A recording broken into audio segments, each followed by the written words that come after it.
Damai sejahtera Allah yang melampaui segala akal, itulah yang memelihara hati dan pikiranmu di dalam Kristus Yesus Tuhan kita. Amin. Selamat hari Minggu, saudaraku. Mari kita menerima firman Tuhan yang ditetapkan menjadi dasar khotbah di Minggu Ad Estomihi hari ini, yaitu dari kitab Keluaran. Keluaran pasal 34 ayat 29 hingga ayat 35. Saya akan bacakan untuk kita, mari kita simak dengan baik. Begini firman Tuhan. Ketika Musa turun dari gunung Sinai, kedua loh batu Allah ada di tangan Musa ketika ia turun dari gunung itu. Tidaklah ia tahu bahwa kulit mukanya bercahaya oleh karena ia telah berbicara dengan Tuhan. Ketika Harun dan segala orang Israel melihat Musa, tampak kulit mukanya bercahaya, maka takutlah mereka mendekati dia. Tetapi Musa memanggil mereka. Maka Harun dan segala pemimpin jemaah itu berbalik kepadanya dan Musa berbicara kepada mereka. Sesudah itu mendekatlah segala orang Israel. Lalu disampaikannya lah kepada mereka segala perintah yang diucapkan Tuhan kepadanya di atas gunung Sinai. Setelah selesai berbicara dengan mereka, diselubunginya lah mukanya. Tetapi apabila Musa masuk menghadap Tuhan untuk berbicara dengan dia, ditanggalkannya lah selubung itu sampai ia keluar. Dan apabila ia keluar, dikatakannya lah kepada orang Israel apa yang diperintahkan kepadanya. Apabila orang Israel melihat muka Musa, bahwa kulit muka Musa bercahaya, maka Musa menyelubungi mukanya kembali sampai ia masuk untuk berbicara dengan Tuhan. Demikian firman Tuhan. Saudara-saudaraku kekasih-kekasih Tuhan Yesus Kristus, setelah Musa kembali dari atas gunung Sinai, setelah menerima hukum Taurat, Musa begitu marah melihat kejahatan orang Israel karena mereka sudah menyembah patung lembu emas. Tetapi kemudian Musa sendiri berdoa syafaat memohon agar Tuhan jangan membinasakan Israel akibat dosa itu. Dan setelah murka Allah surut, Allah menyuruh Musa kembali naik ke gunung Sinai untuk menerima duplikat dari loh batu hukum Taurat itu. Dan setelah dia kembali dengan membawa kedua loh batu itu, tanpa disadari oleh Musa, kulit mukanya bercahaya oleh karena dia telah berbicara dengan Tuhan. Dan itu membuat semua bangsa Israel menjadi takut. Sehingga setelah Musa menyampaikan seluruh pesan Tuhan kepada Israel, Musa pun menyelubungi wajahnya. Tetapi setiap dia masuk ke hadapan Allah, dia membuka selubung wajahnya itu. Saudaraku-saudaraku, sekarang apa makna kejadian ini bagi kita hari ini? Yang pertama, Musa berhadapan muka dengan Allah di Sinai selama 40 hari, 40 malam. Itu sebuah perjumpaan yang sangat-sangat indah, bukan? Dan lihat, selama itu pula Musa tidak makan dan tidak minum. Tetapi dia tidak merasa lapar, dia tidak sakit. Mengapa? Karena Musa di sana bersama-sama dengan Allah, sumber kehidupan itu.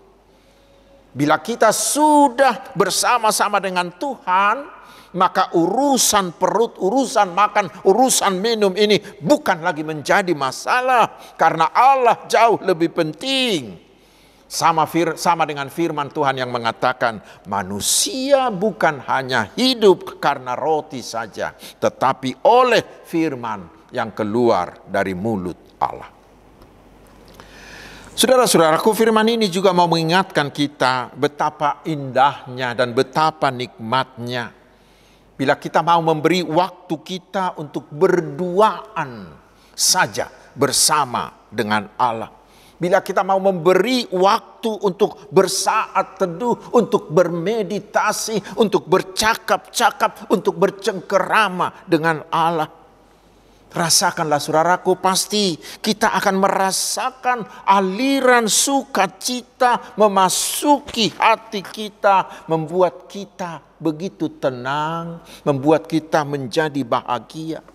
Sehingga bila kita sedang menghadapi masalah yang berat, maka di sana akan muncul inspirasi.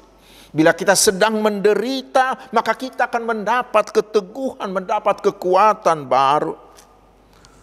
Orang yang suka berduaan dengan Tuhan tidak akan pernah khawatir akan hidupnya, tidak akan pernah khawatir akan masa depannya.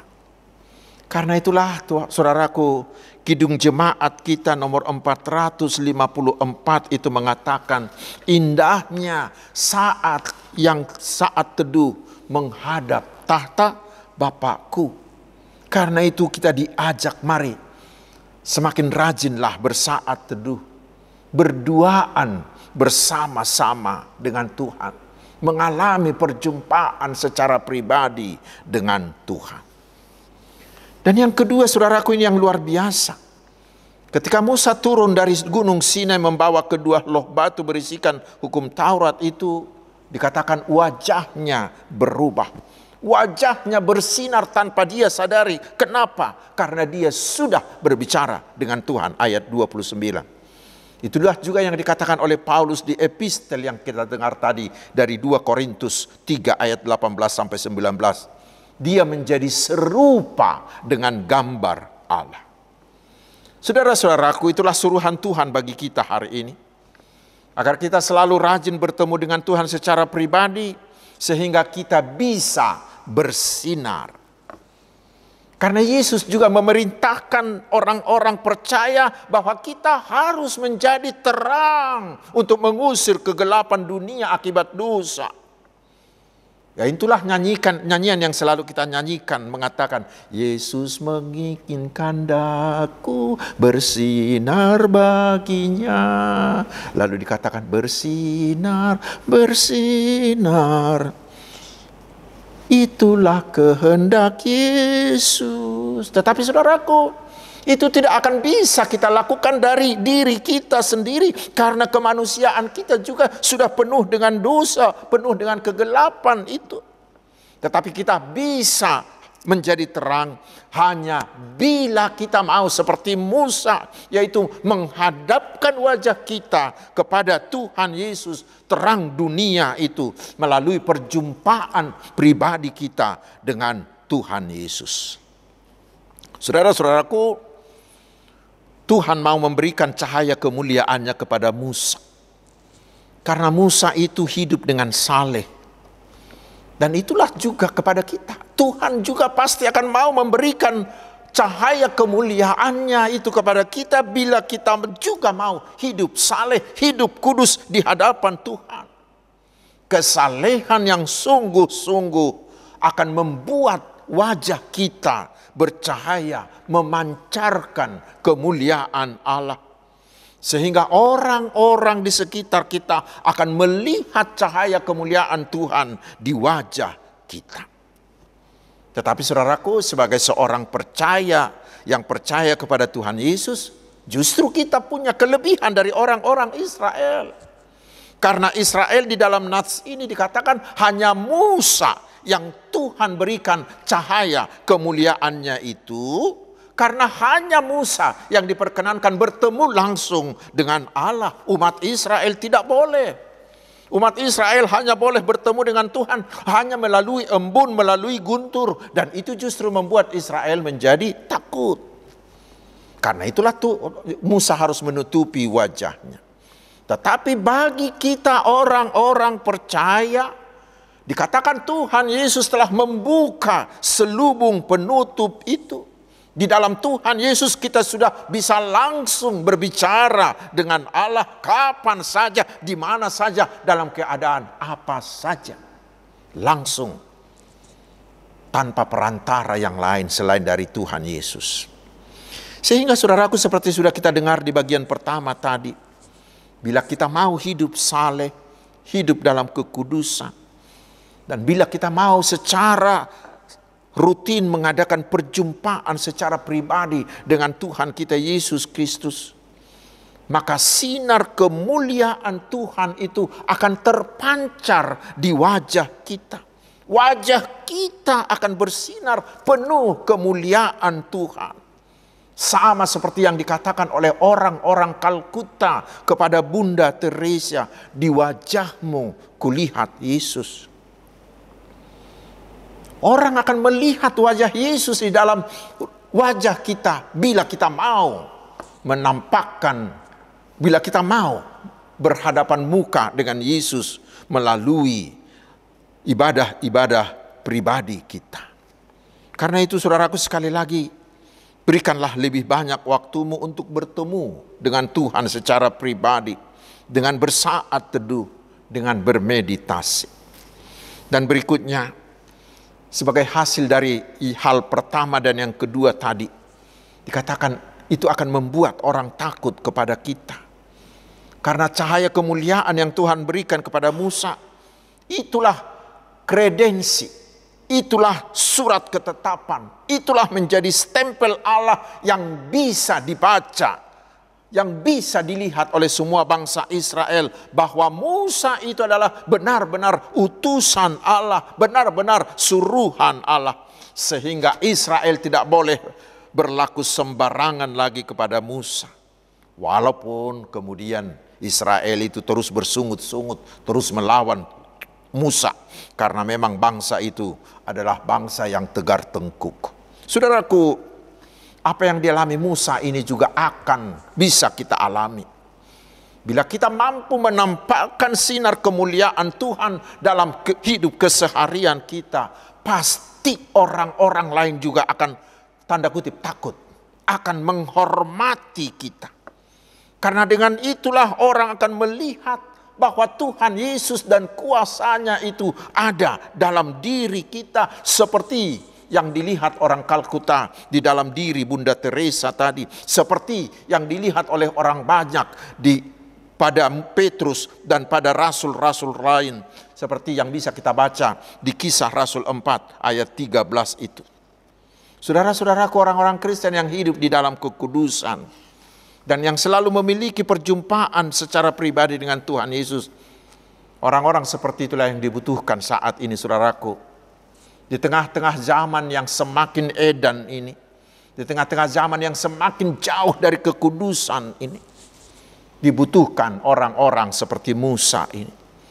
Karena itu saudaraku, sekali lagi, rajinlah bersaat teduh dan hiduplah di dalam kekudusan, sehingga kita semakin mampu menampakkan sinar kemuliaan Tuhan bagi sekitar kita, sehingga orang-orang menghormati kita dan menghormati Allah kita di dalam Yesus.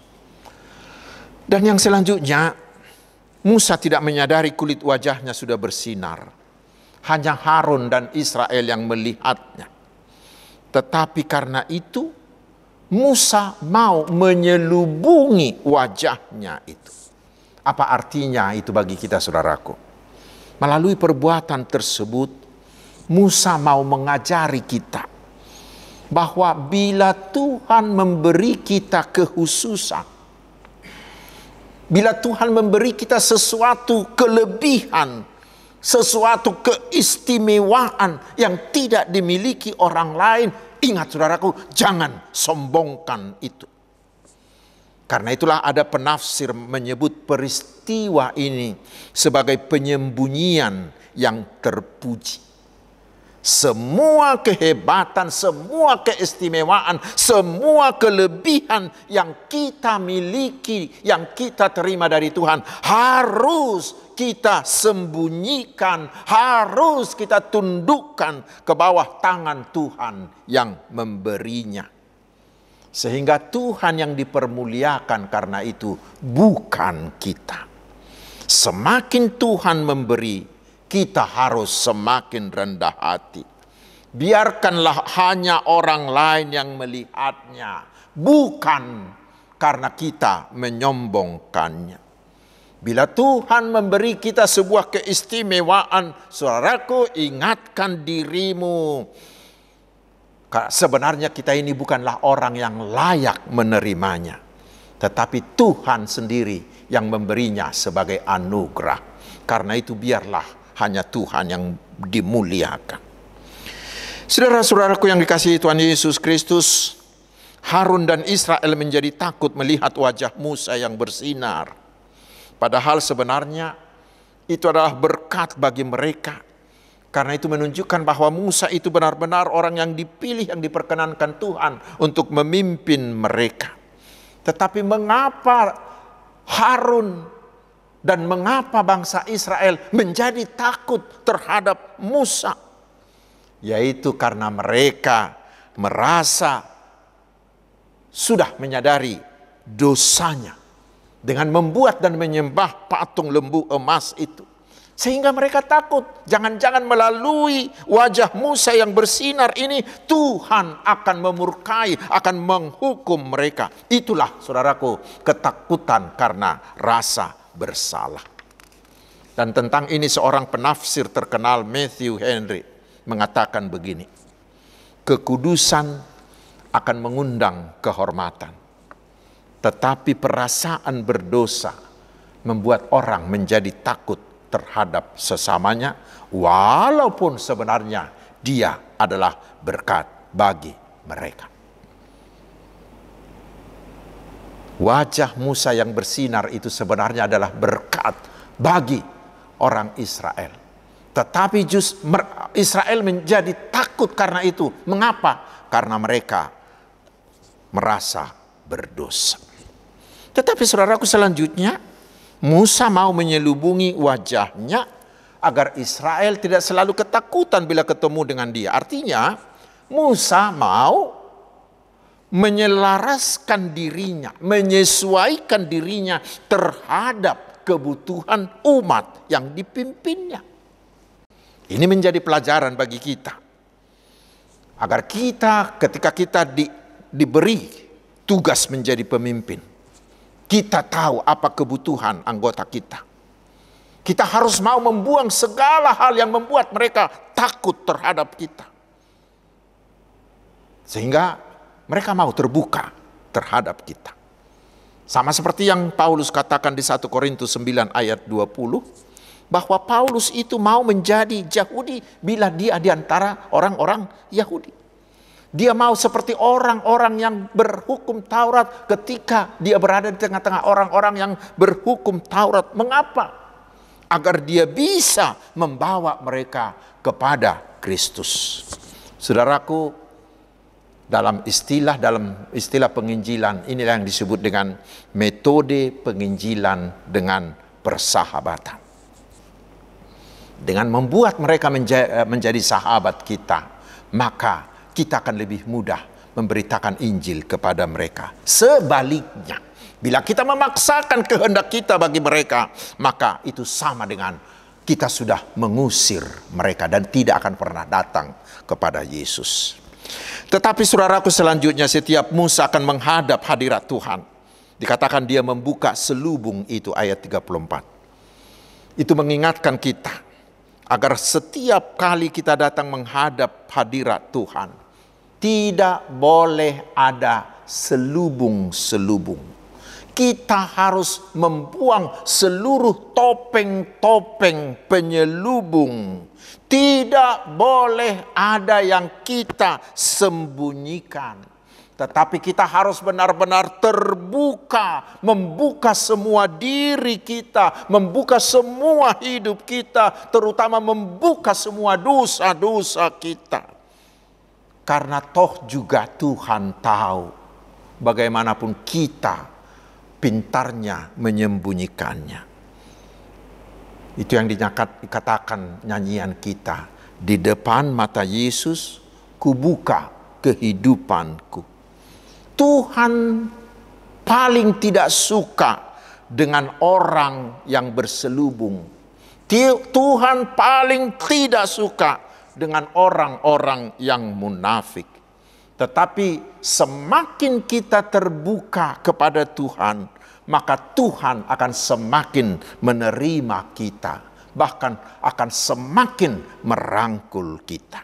Karena itu saudaraku, hiduplah dalam kekudusan, agar Tuhan memberi kita sinar kemuliaan-Nya, sehingga kita bisa memancarkan sinar kemuliaan Allah itu kepada orang lain. Amin. Marilah kita berdoa. Terima kasih Tuhan atas firman-Mu. Berilah kami Roh Kudus-Mu, agar kami bertekun hidup dalam kekudusan, sehingga Tuhan berkenan memberi kami sinar kemuliaan-Mu di wajah kami masing-masing, dan kami mampu menyinari sekeliling kami, dan orang-orang sekeliling kami melihat ada Yesus di wajah kami, sehingga mereka menghormati kehadiran kami anak-anak-Mu ini. Ya Tuhan, kami memohon, berkatilah semua umat-Mu dalam pekerjaannya, dalam profesinya, dalam usaha mereka. Berilah mereka kemujuran, berilah mereka keberhasilan. Kuatkanlah seluruh umat-Mu agar dalam bekerja, mereka selalu bekerja seperti untuk Tuhan, sehingga anak-anak-Mu bisa menjadi pekerja-pekerja teladan yang rajin, yang produktif, yang jujur untuk diikuti oleh orang-orang di sekitarnya. Berkati jugalah para pemilik usaha, para pemimpin, agar mereka memimpin dan menjalankan usahanya dalam takut akan Tuhan, sehingga mereka menjamin kesejahteraan pekerjanya dan mereka berjalan di jalan yang diperkenankan Tuhan. Ya Tuhan, berkatilah semua anak-anak-Mu yang Tuhan perkenankan menjadi pemimpin di tengah bangsa kami. Kuatkan mereka dengan Roh-Mu dan dengan hikmat-Mu, sehingga mereka memimpin dengan roh yang luar biasa dan bisa menjadi panutan bagi banyak orang. Ya Tuhan, berilah kekuatan, berilah juga semangat yang berkobar-kobar bagi para hamba-Mu, sehingga Injil-Mu semakin meluas. Melalui mereka iman jemaat-Mu semakin dewasa dan kerajaan-Mu semakin meluas. Terpujilah nama-Mu ya Allah Bapa kami, gunung batu andalan kami. Di dalam nama Tuhan Yesus kami berdoa. Tetapi kehendak-Mu lah yang jadi atas kami. Amin.